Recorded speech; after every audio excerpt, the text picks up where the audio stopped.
Credit card इस्तेमाल करने वालों के लिए जरूरी खबर है। पूरे 10 दिन बाद यानी कि 28 अगस्त 2026 से क्रेडिट कार्ड से जुड़े कुछ नियमों और शुल्क में बदलाव होने जा रहा है। खबर एक्सिस बैंक क्रेडिट कार्ड से जुड़ी है। एक्सिस बैंक अपने क्रेडिट कार्ड धारकों के लिए कुछ नियम और शर्तों में बदलाव करने जा रहा है। ये बदलाव 28 अगस्त 2026 से लागू होंगे। बैंक ने क्रेडिट कार्ड के संशोधित महत्वपूर्ण नियम और शर्तों के तहत इन बदलावों की जानकारी दी है। इनमें विदेश में रुपए में भुगतान करने पर लगने वाला शुल्क, देर से भुगतान का शुल्क और आंशिक भुगतान को बकाया राशि में समायोजित करने का जो तरीका है और गिफ्ट कार्ड से मिलने वाले रिवॉर्ड से जुड़े बदलाव शामिल हैं। सबसे बड़ा बदलाव गतिशील मुद्रा रूपांतरण यानी कि DCC लेन देन पर लगने वाले शुल्क में किया गया है। ये शुल्क करीब 1.5% से बढ़कर अब 3.5% हो जाएगा। इसके अलावा लागू कर देना भी होगा।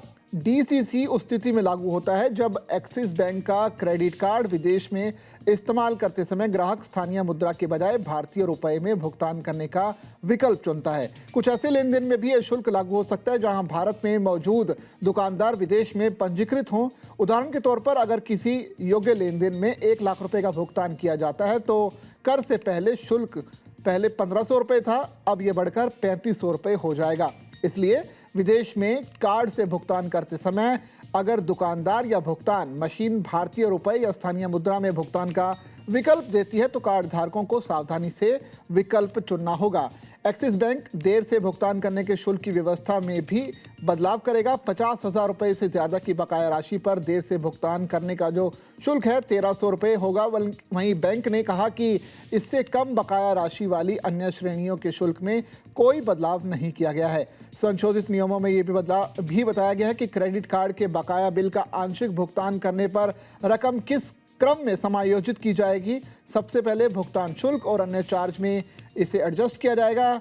इसमें भी कर शामिल होंगे। इसके बाद रकम, EMI, ब्याज, खरीदारी से जुड़ी बकाया राशि और कैश विड्रॉल के बकाया में इसे एडजस्ट किया जाएगा। इसका मतलब यह है कि अगर ग्राहक क्रेडिट कार्ड बिल का केवल कुछ हिस्सा चुकाता है तो भुगतान सबसे पहले खरीदारी की बकाया राशि को कम करने में नहीं किया जाएगा। एक्सिस बैंक गिफ्ट कार्ड से जुड़े लेन देन की श्रेणी भी बदल रहा है। 28 अगस्त से गिफ्ट कार्ड से जुड़े लेन देन को अलग से गिफ्ट कार्ड कैटेगरी में रखा जाएगा। अभी इन्हें बटुए से जुड़े लेन देन की श्रेणी में रखा जाता है। बैंक के मुताबिक गिफ्ट कार्ड खरीदने पर रिवॉर्ड या फिर कैशबैक नहीं मिलेगा। ऐसे लेन देन शुल्क में छूट पाने के लिए लागू खर्च की गणना या फिर तय खर्च के लक्ष्य को पूरा करने की गणना में भी शामिल नहीं होंगे। संशोधित नियमों के मुताबिक शुल्क, सड़क शुल्क और टोल पर किए गए भुगतान पर भी रिवॉर्ड या फिर कैशबैक नहीं मिलेगा। क्रेडिट कार्ड धारकों के लिए सबसे सीधा बदलाव विदेश में रुपए में भुगतान करने पर लगने वाली करेंसी शुल्क में बढ़ोतरी है। ये शुल्क 1.5% से बढ़कर अब 3.5% हो जाएगी। इसलिए विदेश में एक्सिस बैंक के क्रेडिट कार्ड से भुगतान करने वाले ग्राहकों को भुगतान के समय दी जाने वाली मुद्रा के विकल्प पर विशेष ध्यान देना होगा।